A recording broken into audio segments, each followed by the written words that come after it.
tal? Muy buenos días, gracias por acompañarnos en esta edición de Nuestra Frontera. Para mí es un placer estar aquí con ustedes, gracias por abrirnos las puertas de sus hogares. Y bueno, el día de hoy queremos hablar sobre una problemática que vive nuestra frontera. Hay muchas situaciones que vivimos en la actualidad, pero una de las situaciones que nos está preocupando es la vida diaria de las colonias, y es que hay un problema social en las colonias de nuestra frontera. Así que esta mañana me acompaña el doctor Marcelo Cork, quien representa a la Organización Panamericana de la Salud aquí en esta frontera, y él es asesor de desarrollo sostenido y salud ambiental. Muy buenos días, doctor. Buenos días. Hábleme sobre este proyecto. Sabemos que en las colonias de nuestra región se está viviendo una problemática social muy seria, pero hay esperanzas gracias a este proyecto que se ha iniciado para ayudar a nuestra gente de las colonias. Hábleme un poquito de lo que están trabajando ustedes. ¿Cómo no? Un poquito de antecedentes del tema de colonias.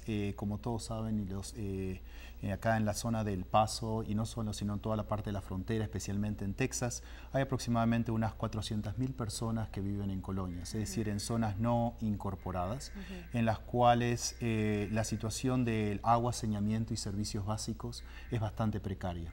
Son personas que viven generalmente en la pobreza, que a veces tienen trabajos inestables, que a veces tienen problemas de servicios de salud y otros factores que pueden afectar la salud de las personas. Y es por eso que nosotros, como Organización Panamericana de la Salud, decidimos de alguna forma de ver cómo podíamos apoyar al gobierno de Texas, al gobierno local del Condado del Paso y a las personas en general de las colonias para mejorar su situación de salud. Y es que uno viviendo en esta ciudad, ¿verdad?, o en este lado de la frontera, en Estados Unidos, pensaría que ese tipo de situaciones no se dan, pero es una realidad que estamos viviendo en nuestra frontera, la problemática social de familias, como bien lo dijo, que no tienen agua y que no tienen muchas veces servicios de salud. Pero cuénteme cómo es que ustedes han intervenido y qué es lo que están haciendo para mejorar esa calidad de vida. Lo que nosotros vimos es que hay toda una legislación del Estado de Texas que impulsa el mejoramiento de las condiciones de las colonias, que pensamos que es excelente, de toda una inversión que el Estado quiere hacer. Lo que sí nos preocupó en su principio es que, si bien agencias del Estado deberían de trabajar en conjunto de una forma integral para que puedan llegar a las comunidades de una forma más unida, más efectiva, de menores costos, especialmente en la situación actual presupuestaria del Estado, que pueda bajar los costos de cómo llegar a las colonias, y veíamos que todavía las agencias de alguna forma estaban llegando de forma separada. Es así que nosotros nos acercamos a esas agencias estatales especialmente. Dijimos, ¿cómo podemos hacer para que se trabaje en conjunto? Y hubo una recepción muy grande por parte de estas agencias, como la Agencia de Salud Estatal, como la Agencia de Vivienda y Desarrollo Comunitario, como la Agencia de la Comisión para el Medio Ambiente, como la Comisión para los Servicios Humanos y de Salud, como también de la Secretaría del Estado de Texas, que estaban dispuestas a juntarse, como lo hacen en Austin, porque tiene una legislación que lo hacen, pero hacerlo regionalmente en El Paso y trabajar en conjunto. Ese fue el primer paso que dimos, y de ahí en adelante crear una estrategia para trabajar en las colonias en esta zona. Y me comentaba que también se ha unido la Universidad de Texas en El Paso. ¿Cómo es que ellos también se incorporan a este gran proyecto? Una vez que ya teníamos establecido y la confianza, que si bien parece algo muy simple, pero llevó mucho tiempo llegar a una confianza entre las agencias y las agencias con nosotros, de trabajar en conjunto, fuimos poco a poco trabajando también con la Universidad de Texas acá en El Paso para ver cómo ellos podían contribuir en esta causa. También profesores que han venido trabajando hace mucho tiempo, pero de forma aislada, los trajimos a este tipo de estrategia de cómo se podían unir en una estrategia de investigación centrado en la comunidad para mejorar la comunidad, y que de esa forma entonces las herramientas principales que ofrece la universidad de educación, de investigación, de apoyo comunitario puedan ser bien invertidas acá en El Paso, y poco a poco empezamos a ver que sí, eso también es posible. Y un aspecto que me llama la atención también es la situación de salud que viven las personas de las colonias, ¿no? Que muchas veces por la lejanía o por la falta de un transporte no pueden o no tienen acceso a los cuidados médicos que nosotros aquí en la ciudad gozamos, ¿verdad? Entonces, ¿cómo ustedes están buscando una solución a esa problemática de nuestra gente en las colonias. Es muy cierto lo que usted menciona sobre la problemática, por ejemplo, en servicios de salud. En ese caso particular hay algunas agencias acá en el Paso, en el condado del Paso, que dan ese apoyo a los servicios de salud, especialmente para las personas más necesitadas que no tienen acceso con seguros de salud. Lo que hacemos es nos acercamos a esas instituciones, tratamos de trabajar en conjunto, vemos qué posibilidades hay de fondos de diferentes instituciones o fundaciones o del gobierno estatal o del gobierno nacional, y que de esa forma las ayudamos a escribir las propuestas para que sean más exitosas, que puedan traer los fondos dirigidos por esta estrategia, facilitados por esta estrategia y estas instituciones, y entonces de esa forma es un ganar-ganar. Estas organizaciones tienen los fondos para actuar y actúan de una forma que va de acuerdo a lo establecido por las agencias del estado de Texas con nuestra facilitación, y de esa forma todos ganamos y en definitiva la comunidad gana, porque en teoría y en la práctica esperamos que los servicios puedan llegar a las comunidades. ¿Y cuáles son los problemas de salud más comunes que se ven en la frontera? ¿Ante la falta de agua? ¿Ante la falta de un drenaje apropiado? ¿Cuáles son esos problemas de salud que está viviendo nuestra gente en las colonias? Su pregunta es interesante y compleja, porque no hay estadísticas especialmente para colonias que uno pueda ver la epidemiología de las colonias. Entonces lo hacemos o a través de pequeños estudios o en forma indirecta. Lo que sí sabemos que los factores que afectan más la salud en las personas actualmente en las colonias ha sido históricamente el tema del agua, el tema del saneamiento, y actualmente se han visto otros temas sociales, tal vez porque este cambio generacional también que se está viendo en las colonias por el problema de la frontera que estamos viendo o que se ha visto en los últimos años, especialmente entre Ciudad Juárez y El Paso, que nos ha llevado a que el tema, por ejemplo, de cómo se puede prevenir el tema de la violencia, de hacernos la pregunta, ¿hay un tema de violencia o habría que prevenir y ver si estamos afectados por la violencia que está surgiendo también en Ciudad Juárez, y que eso esté llevando al tema social a un tema de las colonias en las cuales es un tema silencioso, pero que cuando deja de ser silencioso nos agarra muy fuerte. Claro, porque bueno, me estaba comentando que también en las colonias vienen quizás niños o personas que han escapando de esa violencia del otro lado de la frontera y tratan de volver a iniciar una vida en este lado, pero sin embargo traen consecuencias postraumáticas ante esas situaciones de violencia tan fuerte que vivieron, ¿no? Y quizás nunca reciben esa atención porque están o escondidos o simplemente no existe esa ayuda, ¿no? Correcto, y porque en definitiva cuando esos niños van a la escuela, las escuelas no están preparadas para ese tipo de situación, entonces la escuela se ve sobre su capacidad de poder actuar al respecto y termina siendo como a escondidas un secreto o que está ahí pero no se puede actuar. Lo que nosotros queremos hacer es realmente enfrentar el tema de frente, de entender cuál es esa situación, qué es lo que podemos hacer. Hemos hecho un estudio junto con la Agencia Estatal de Salud del Estado y lo que se ha visto en el tema de violencia es que la gente no percibe tanto el tema de la violencia, pero lo que sí está sucediendo es que al mismo tiempo la gente dice, pero a mí me gustaría tener más policía acá, o yo necesito más llaves para mi puerta porque tengo a veces un poco de miedo, o que nos gustaría tener esta forma de ver lo que mencionamos, el Neighborhood Watch, o la forma de ver cómo el vecindario se puede unir para actuar de una forma positiva hacia su tema social.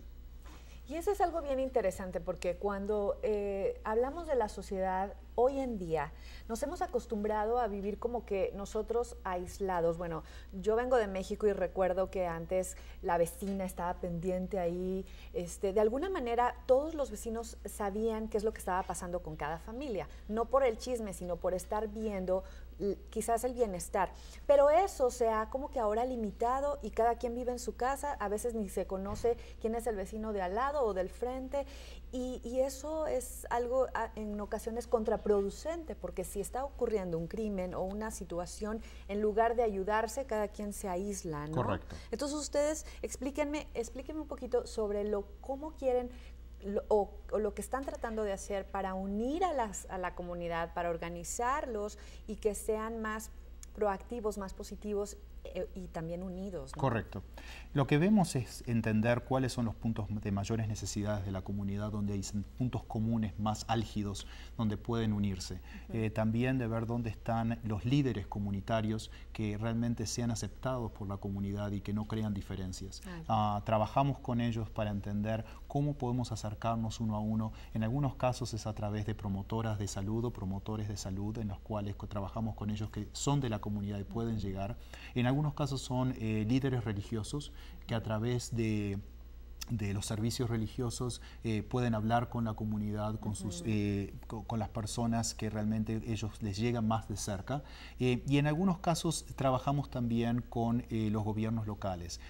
Creo que a nivel comunitario más aceptación hacia el otro tema más social al principio, y que el lado del gobierno local debe ser como un observador para que poco a poco después vaya entrando, ¿no? Y es que como eso mencionaba un poquito algo sobre la confianza, ¿no? Correcto. Establecer esa confianza, porque muchas veces si las personas tienen una situación migratoria que no es la legal, quizás tengan miedo de ir a pedir ayuda y la situación que están viviendo es realmente grave. Entonces, ¿qué han hecho ustedes como para establecer esa confianza con la comunidad de las colonias? Sí, especialmente le voy a dar un ejemplo. En el caso del Condado del Paso, estamos trabajando en una colonia que se llama Colonia Revolución. Ellos han estado por varios años ya, se podría decir más de 10 años, 12 años tratando de ver que le puedan recibir agua. Ese es un ejemplo. Tienen un líder comunitario, pero por mucho tiempo como que casi no han sido aceptados casi ni como colonia. A través de un trabajo bien profundo y bien hecho por ejemplo, de la Secretaría de Estado del Estado de Texas y de las otras agencias del Estado que se han acercado, que han estado, que han hablado, que han ido una vez, han ido 2 veces, han ido 3 veces, han visto que no es solo una vez y después se van y desaparecen. Es un trabajo permanente, es un trabajo continuo, es un trabajo de uno a uno, es un trabajo de que a veces se hace con la comunidad, a veces solo se hace con una persona, después se vuelve, se dan resultados de corto plazo, que la gente vea que hay resultados. A veces somos más exitosos y a veces menos, y tenemos que entender que eso también sucede, pero hay que darles productos a la comunidad y no solo palabras. Claro. Y es ese intercambio de entender que hay cosas que demoran más, pero hay que productos que sí se pueden dar más al corto plazo. Eso lleva tiempo, pero la confianza es crucial para el éxito de este tipo de estrategias. Sí, muy bien. Pues tenemos que hacer una breve pausa rápidamente, pero volvemos más para seguir platicando sobre esta temática que se vive en las colonias de nuestra frontera, y bueno, una problemática que es seria porque enfrentan diferentes situaciones de problemas de falta de agua, problemas de saneamiento, como bien lo dijo, en situaciones también se vive violencia familiar o violencia provocada por la situación que se vive del otro lado de la frontera. Así que vamos a estar platicando también sobre lo positivo que se está viviendo en las colonias gracias a este proyecto que encabeza la Organización Panamericana de la Salud. No le cambie, quédese con nosotros.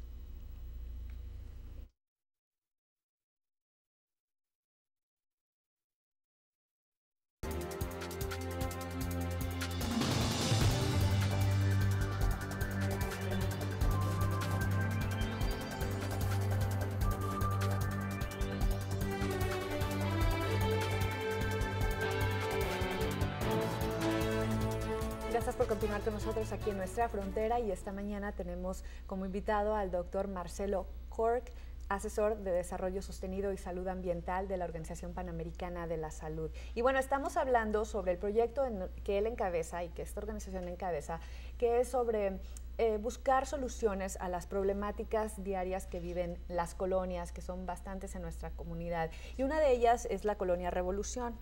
Pero también creo que ustedes están trabajando en colonias o en esa comunidad de Fort Hancock, que es ya otro condado. Estamos hablando de una problemática fuerte, pero que afecta a esta frontera. Hábleme un poquito del trabajo que están realizando en Fort Hancock. Ok, perfecto, gracias. El tema de Fort Hancock es un tema un poco más delicado y diferente. Como usted mencionó, primero está en otro condado. Es un condado rural. El condado de Hudspeth es un condado rural, un condado alejado a 60 millas. ¿Qué es lo que lo hace difícil? Lo que lo hace difícil es la distancia, lo que lo hace difícil es la lejanía de gobierno fuerte que permita establecer una influencia de las agencias del Estado y mismo de las agencias, alguna agencia que pueda estar a nivel del condado para dar un apoyo. Y también el hecho de que estas instituciones como Project Vida u otras instituciones similares a ellas que puedan llegar al condado de Hudspeth. En general, todas estas tipos de organizaciones trabajan muy bien en el condado del Paso por la cercanía, por la facilidad de poder llegar, por tener una ciudad como El Paso cerca para poder actuar, pero ya cuando vamos a condados más lejos, eso se transforma en un desafío grande para estas instituciones que generalmente trabajan con pocos fondos. Hacen un excelente trabajo con pocos fondos y eso hace que cuanto más lejos es, más difícil es para ellos llegar. Pero y háblame un poquito de el diario vivir en cuestión de salud para la comunidad de Fort Hancock, que tengo entendido que son como 3.000 habitantes. Aproximadamente, ¿no? Unos 3.000 habitantes. En el sentido de la vida en general en Fort Hancock, que es una comunidad netamente hispana, se podría decir que el 95% de la población o el 99% de la población es hispano y habla principalmente español en las casas también. Lo que se ve es que trabajan generalmente en la parte, varios de ellos en la parte de la agricultura, en los campos agrícolas en la zona de Hudspeth, y lo que ahí se ve desde el punto de vista social es un tema de que varias familias han cruzado la frontera en el último 2 años, se podría decir, y en las viviendas vive más de una familia porque por razones de inmigración o por razones de miedo, por razones de falta de recursos, entonces tenemos 2 o 3 familias que viven en una misma vivienda. Eso de por sí ya genera un problema social, un problema de salud, un problema económico, y además estas familias, especialmente los niños de las familias que vienen con síndrome de postraumática por el tema de la violencia. Y eso es lo que estamos viendo, combinado con una política local que no ayuda a que esta ciudad en parte a veces pueda salir adelante. Por ejemplo, en el tema de agua y saneamiento, para tocar un servicio básico, un lugar que tiene 3.000 personas o menos de 3.000 personas, pero tiene 2 empresas de agua, una privada y una pública.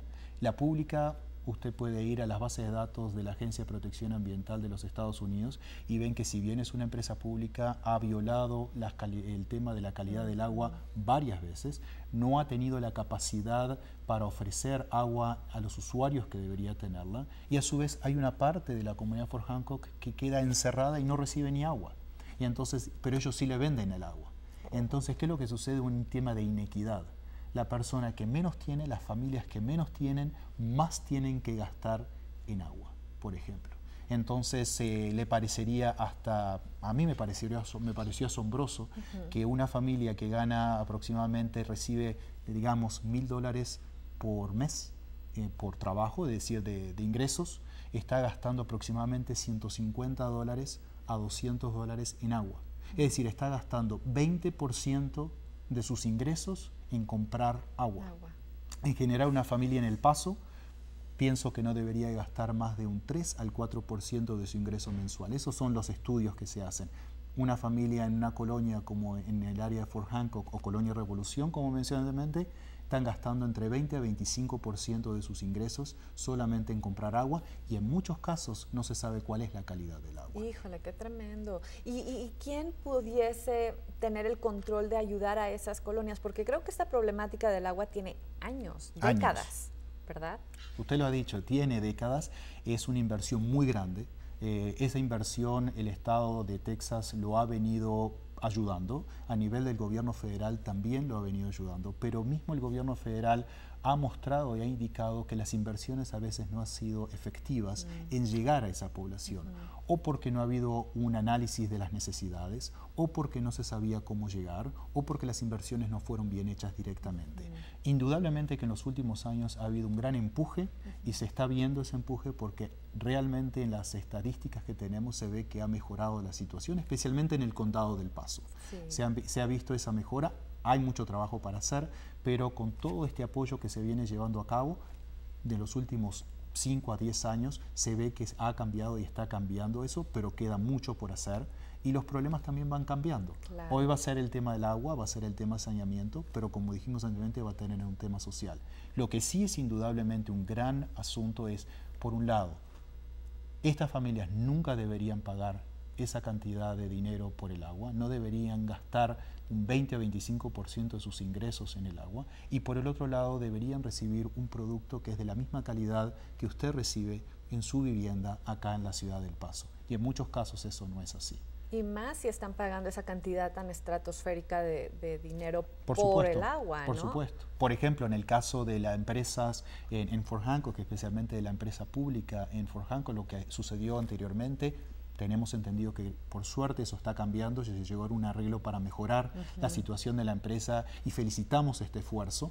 En parte por justamente la estrategia ha permitido que se empiece a movilizar políticamente y técnicamente todos estos esfuerzos de mejoramiento de la calidad del agua, pero indudablemente que no puede ser que estas familias tengan que recibir agua de poca calidad, no tienen confianza en la empresa de agua que les da, terminan bebiendo agua embotellada que es mucho más cara, que tienen que ir a buscarla lejos. Entonces tenemos los gastos directos más los gastos de tener que tener un vehículo que a veces no tienen para comprar agua que está embotellada, que no está tan regulada como un agua que debería ser el agua de una empresa pública. Y eso es en materia de agua, pero también tengo entendido que en esa comunidad de Fort Hancock, donde viven 3,000 personas, no hay un hospital, no hay una clínica, y entonces también ustedes están trabajando para poder llevar esa atención médica que muchas veces si tenemos a un niñito enfermo o si tenemos una emergencia, tenemos que viajar, como dijo usted, 60 millas hasta El Paso. Correcto, ¿no? El problema que tenían en Fort Hancock, por suerte eso está cambiando ahora, es que están ubicados a 60 millas de la ciudad del Paso. Ahora, ellos no tienen un servicio de salud, es decir, no tienen un médico, no tienen una enfermera, ni siquiera tenían una promotora de salud para tener información sobre el tema de la salud. Si tenían una emergencia o tenían que ver a un médico, por más que tengan Medicaid o que tengan CHIP, si tenían alguna forma, no tenían el médico. Es decir, el servicio no estaba, así que por más que tenían la posibilidad de tenerlo, no lo tenían. Claro. ¿Cuál es la posibilidad? Ir a Sierra Blanca, pero por razones a veces de miedos de llegar a Sierra Blanca no querían ir a Sierra Blanca, que es la capital del condado de Hudspeth, o tienen que venir a Fabens, al condado del Paso, que queda bien lejos. Entonces, poco a poco fuimos trabajando con las agencias del Estado, con organizaciones, en este caso fue con Project Vida, en los cuales pudimos y se llegó a un acuerdo de que finalmente Project Vida pudo encontrar el financiamiento necesario, parecería, por lo último que nosotros sabemos, esperemos que eso siga así, porque es muy dinámico, de poder tener una clínica que al menos esté abierta unos días por semana para que la gente tenga acceso a ciertos servicios primarios de salud y que de esa forma pueda hacerlo. También la Comisión de Salud para Servicios de Salud del Estado ofrece en forma pasajera algunos servicios, pero también tienen problema de llegar hasta el condado de Hudspeth. Es muy lejos, es muy costoso para ellos poder hacerlo, entonces queda como una isla media perdida y no se puede hacer al respecto. Qué tremendo. Qué tremendo, pero aunque pareciera muy abrumador toda esta problemática que se vive en las colonias, hay cosas positivas, ¿verdad? A raíz de todo este esfuerzo que se ha implementado y que ha encabezado la Organización Panamericana de la Salud. Hábleme sobre lo positivo y del cambio y de la esperanza que se puede ofrecer a estos residentes de las colonias. Por supuesto, hay muchas cosas positivas. Por uno, que este proceso que nosotros hemos venido facilitando viene de un proceso de atrás, en donde hay agencias estaduales y agencias federales del gobierno de los Estados Unidos invirtiendo en estas colonias, pero indudablemente que la inversión en los últimos años se ha incrementado en alguna forma, es más inteligente, es una inversión más inteligente, llega más y se enfoca más en las necesidades de la población a través de agencias como USDA, del gobierno federal, de la Agencia de Protección Ambiental de los Estados Unidos, principalmente de esas dos a nivel federal, a nivel estadual, todo este grupo de agencias que mencionamos anteriormente, que pueden o el financiamiento o el personal para poder llegar a procesos de que esto llegue, y eso es realmente de gran valor. Y eso va a ser un proceso de largo plazo, pero que se está llegando a soluciones. El tercer personaje de todo eso también son las empresas de aguas en sí mismas, que en los últimos años se están tratando, especialmente, por ejemplo, la empresa de Agua del Paso, está viendo cómo puede realmente apoyar y tener esa posición de llegar a inversiones que entendemos que son inversiones altas para ellos, pero que también ellos como empresa de agua tienen el deber de ofrecer el agua a todos los residentes del condado del Paso, que hoy por hoy no es la situación, pero entonces es como un deber social. Claro. Si bien no es un deber legal, pero es un deber social, ¿no? Es decir, tenemos una responsabilidad social de que es, usted lo mencionó al principio del programa, ¿quién podría decir que en los Estados Unidos en el año 2011 hay gente que todavía no tiene acceso a agua o no tiene acceso al saneamiento. Y eso es las grandes preguntas que nos hacemos. A nivel de la Agencia de Protección Ambiental de los Estados Unidos ha habido un gran esfuerzo para poder invertir en el corto plazo con tecnologías de corto plazo, pero siempre teniendo una visión de largo plazo, y eso también es un tema importante. Y finalmente es el tema también que mencionamos anteriormente, que es el tema de las universidades, el tema de universidad como la Universidad de Texas en El Paso, que a través de su presidente, de su vicepresidente de investigación y de centros como el Centro para Medio Ambiente y Recursos Naturales, CERM, que han tratado de centralizar y ver cómo pueden trabajar en forma integral todos los profesores que con gran esfuerzo han venido trabajando, por ejemplo, en Westway, en el lado oeste del Paso, que también tiene grandes problemas de su colonia, estoy seguro que usted sabe al respecto, y que han hecho una excelente labor social a nivel de política, a nivel de social, esfuerzos ambientales, esfuerzos de la Escuela de Ingeniería. Y lo que estamos tratando de hacer con ellos es juntar la Escuela de Ingeniería, juntar las escuelas de estudios sociales, juntar la Escuela de Medio Ambiente y cómo pueden hablar en conjunto y crear una estrategia integral y apoyar con ese conocimiento local la vida de las personas en las colonias. Y es que es realmente grande el talento que estamos viviendo aquí en esta región fronteriza. A mí me asombra el trabajo que está haciendo la Universidad de Texas en El Paso, ¿verdad? Con esas investigaciones y los futuros estudiantes que van a ser futuros profesionistas de salud y también de ingeniería, como bien lo estaban mencionando, pero también lo importante que es crear una conciencia social. Vivimos en un desierto y, como dijo, es algo monstruoso para la organización del agua, llevar agua para toda la región. Entonces nosotros en la ciudad, que tenemos el privilegio del acceso al agua en cuanto queremos, debemos de tomar un poco más de conciencia y cuidar esa agua para que se pueda distribuir no nada más en la ciudad, sino también llegue a las colonias, ¿no? Entonces, para más información sobre todo el proyecto que está haciendo la Organización Panamericana de Salud, está apareciendo en sus pantallas la página de internet para que usted visite y va a conocer diversos proyectos que están haciendo aquí en esta zona fronteriza, incluyendo en las colonias. Queremos agradecer, doctor, que haya estado con nosotros esta media hora. No sé si guste hacer un breve comentario nada más ya para cerrar el programa. No, simplemente agradecerle por la oportunidad de poder hablar sobre el tema de las colonias y la importancia que tienen las comunidades, y también de agradecer en público a todas las agencias del gobierno, a las universidades y a las diferentes instituciones privadas y no gubernamentales que vienen apoyando esta estrategia y que estamos con ellos para facilitar este proceso. Ellos son los líderes, ellos son los que representan a la comunidad, estamos acá para facilitar y ayudar a ese proceso, y nuevamente muchas gracias. Gracias, doctor, y gracias a ustedes por habernos invitado a sus hogares. Que pasen bonito día.